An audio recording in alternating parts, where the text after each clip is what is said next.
शक्तिशाली बाणासुर ने भी किया, लेकिन वो भी प्रणाम करके चले गए। तो तुम लोग समझो कि तुम लोगों से धनुष टूटेगा क्या, और अगर नहीं टूटेगा तो जैसे वो चले गए वैसे तुम लोग भी प्रणाम करके चले जाओ। बोलो श्री सीताराम जी महाराज की। अब ऐसा बंदीजनों ने सुनाया तो जो दुष्ट प्रवृत्ति के राजा थे उनको बहुत गुस्सा आया। जैसे कभी कभी आप अच्छी बात भी बोलोगे तो दुष्टों को खराब लगता है। तो दुष्ट प्रवृत्ति के जो राजा थे, राजाओं को आग बबूला हो गए, क्रोध से एकदम तिलमिला उठे और कहा कि कोई बात नहीं, रावण नहीं उठाया तो क्या हुआ, बाणासुर नहीं उठाया तो क्या हुआ, हम उठा करके दिखाते हैं। सब लोग हम कर रहे हैं, हजारों लोग हम करने लगे। मैं उठाऊंगा, उसने कहा मैं उठाऊंगा, उसने कहा मैं धनुष को उठाऊंगा, फिर उधर से आवाज आ रही है मैं उठाऊंगा। गोस्वामी तुलसीदास जी ने कहा ऐसी सभा गुंजायमान होने लगी मानो तम की ताकी तकी, शिव धनु धरही उठही न कोटि भांति बल करही। हाथ उठा करके गर्जना करते हुए तिल मिलाते हुए आया, और जब धनुष के पास आता है उसका एक भी नहीं चलता है, चला गया। बंदीजनों ने कहा भाई अभी भी संभल जाओ, अपनी प्रतिष्ठा को रखो। लेकिन जब अहंकार आता है तो विनाश काले विपरीत बुद्धि, जब नाश मनुष्य पर छाता है पहले विवेक मर जाता है। किसी की बुद्धि अब साथ नहीं दे रही है। सब लोगों ने, एक गोला बंदी वाला राजा था, सैकड़ों राजाओं के बीच में उसने एक जुक्ति लगाया। कहा कि भाई ऐसा करो, 1 से 2 से 4 से नहीं धनुष उठा, एक काम करते हैं हम लोग एक बार हजारों लोग मिलकर के धनुष को उठाएंगे, है ना। 1 से नहीं उठेगा कोई बात नहीं है, हजारों लोग मिलकर धनुष को उठाएंगे। एक ने कहा भाई तुम तो धनुष को उठा लोगे, 1000 लोग मिलकर धनुष तो उठा लेंगे, लेकिन सीता का विवाह किससे होगा, विवाह तो एक ही से होगा। एक काम करते हैं, पहले तो हम लोग धनुष को उठा लो, धनुष को तोड़ देते हैं। अब रह गई बात विवाह की, तो फिर हम लोग आपस में युद्ध करेंगे, और युद्ध करने में जो बचेगा एक ही बचेगा, जो एक बचेगा उसी के साथ में सीता का विवाह होगा। ऐसे लोग कह रहे थे। इस पे भी तैयार हो गए, मरने पर मिटने पर तैयार हो गए। गोस्वामी जी ने कहा भूप सहस 10 कहीं बार। जय हो।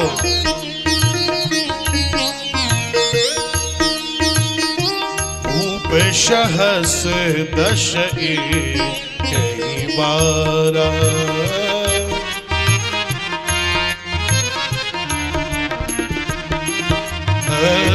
लगे उठावन करई नटारा, लगे उठावन।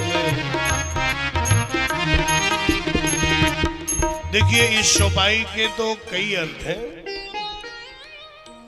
पहले लोग तो अर्थ एक कहते हैं कि भूप सहस 10 कहीं बारा, 10,000 राजा एक साथ मिलकर के धनुष को उठाते हैं। ऐसा लोग रामायणी लोग सामान्य अर्थ करते हैं, लेकिन यहाँ देखना ये है, यहाँ जो शब्द है वो सहस्त्र नहीं है, सहर्ष है। यहाँ जो भी राजा उठाए हैं वो हर्ष पूर्वक धनुष को उठाए हैं। हर्ष क्या? अरे मैं इन लोगों से नहीं उठा भले आदमी, मैं तो धनुष उठा करके सीता को अपनी अर्धांगिनी बना ही लूंगा। ऐसे लोग लगे हैं जिनको लगा कि अब मुझे आत्मविश्वास है कि धनुष टूट जाएगा। भूप शाह फिर भी धनुष नहीं टूटा, धनुष नहीं टूटा।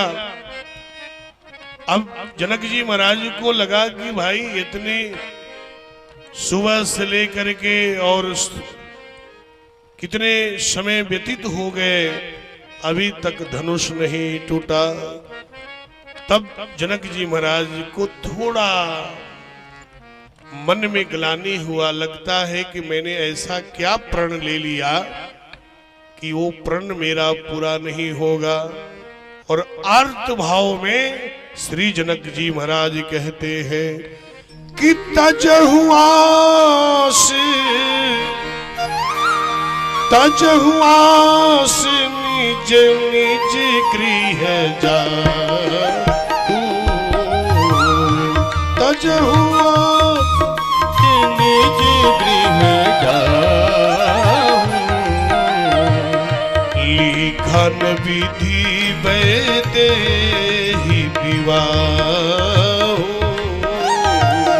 लिखन विधि वैदेही विवाह, अरे लिखन विधि वैदेही विवाह,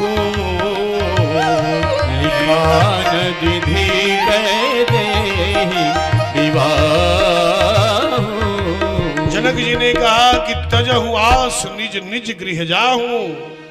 जितने भी यहाँ लोग आए हैं अपनी अपनी आशाओं को छोड़ दीजिए, आशाओं को समाप्त करके अपने अपने घर जाइए। मैं जान गया कि मेरी सीता के भाग्य में विवाह लिखा नहीं, और आप जैसे राजाओं के पास शक्ति नहीं है जो धनुष को तोड़ दे। आप लोग घर जाइए। लक्ष्मण जी ने जब सुना, लक्ष्मण जी आग बबूला हो गए। मां के लखन कुटिल भई भौहे, और रदपत पर कत नयन रिशोहे। लक्ष्मण जी ने कहा कि महाराज आप ऐसा क्यों कह रहे हैं?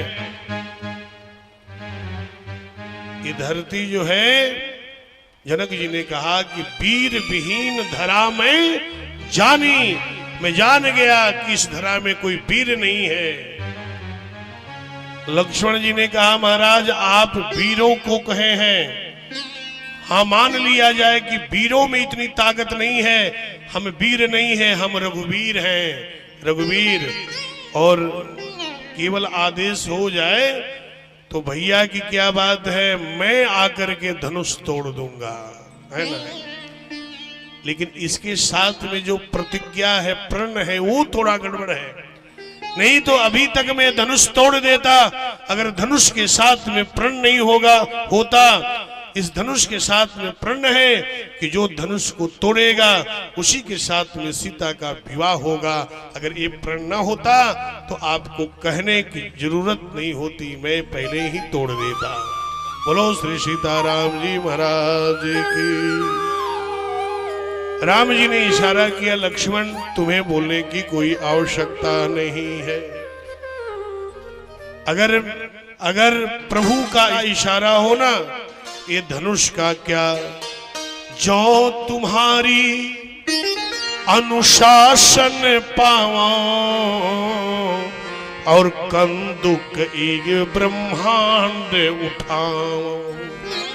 प्रभु आपकी अगर आदेश हो जाए आपका, तो मैं पूरे ब्रह्मांड को मैं गेंद की तरह मैं उठा दूं। छोटी सी धनुष की क्या बात है।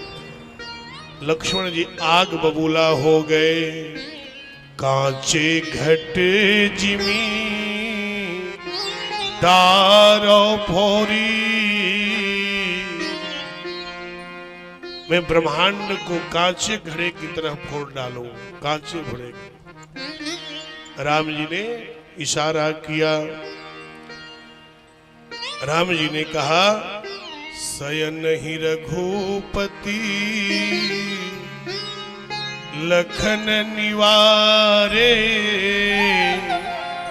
प्रेम समेत निकट बैठारे। लक्ष्मण, अरे भाई इसमें क्रोध होने की जरूरत नहीं है, मेरे पास बैठो। प्रेम से भगवान ने बैठा। विश्वामित्र जी को लगा कि अब जो है वो शुभ घड़ी आई है और अब हमें घोषणा कर देनी चाहिए। तब विश्वामित्र जी ने कहा राम जी को, उठहु राम भंजन भव चापा।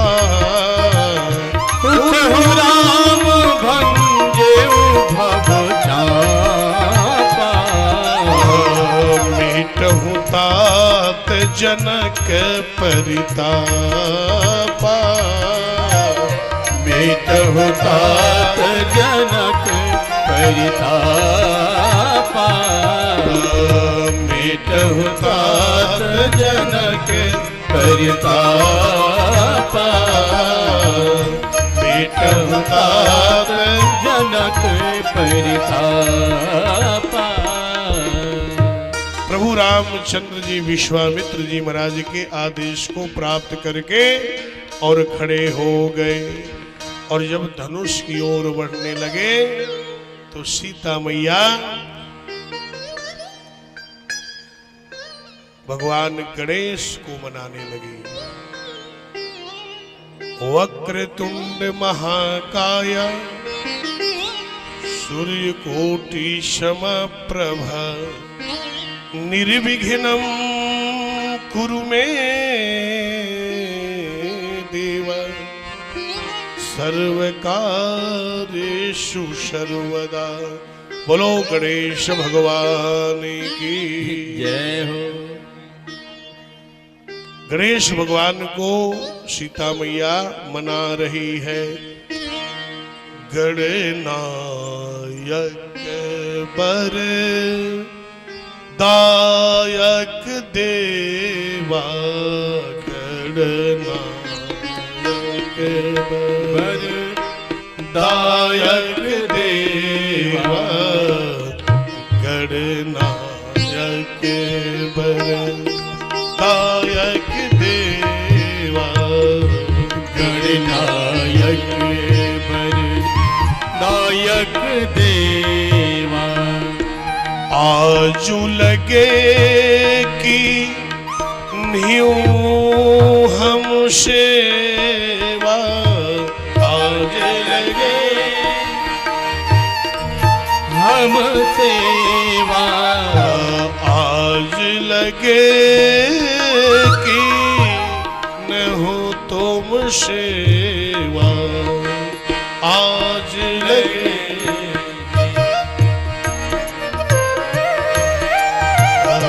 गणनायक वरदायक देवा। गणनायक वरदायक देवा।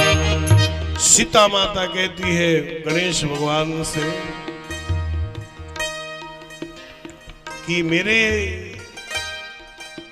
राम जी जब धनुष उठाने चले, हे गणेश भगवान,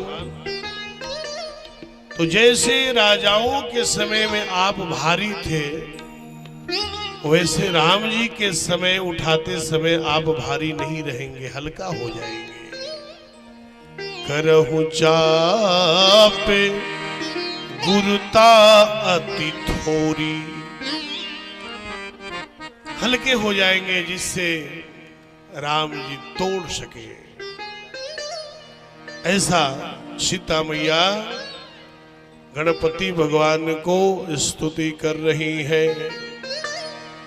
और प्रभु धनुष के पास में आए, लेत चढ़ावत खेचत गाढ़े। और काहू न लखा देख सब ठाढ़े। प्रभु ने धनुष को उठाया और ऐसा जोर से दौर को चढ़ाया। भगवान ने धनुष को तोड़ा नहीं, केवल रस्सी को खींचा है और खींचने मात्र से धनुष 2 टुकड़ा हो गया। तेहि मन राम मध्य धनु तोरा, भरे भुवन दुनि घोर कठोरा। बोलो श्री सीताराम जी महाराज की जय। ओम नमः पार्वती पते हर हर महादेव। अब धनुष टूट गया। अब धनुष टूटने के बाद सीता मैया प्रभु राम जी को जयमाल पहनाई। गावही छवि अवलोकी सहेली, गावहि छवि अवलोकी सहेली, गावही छवि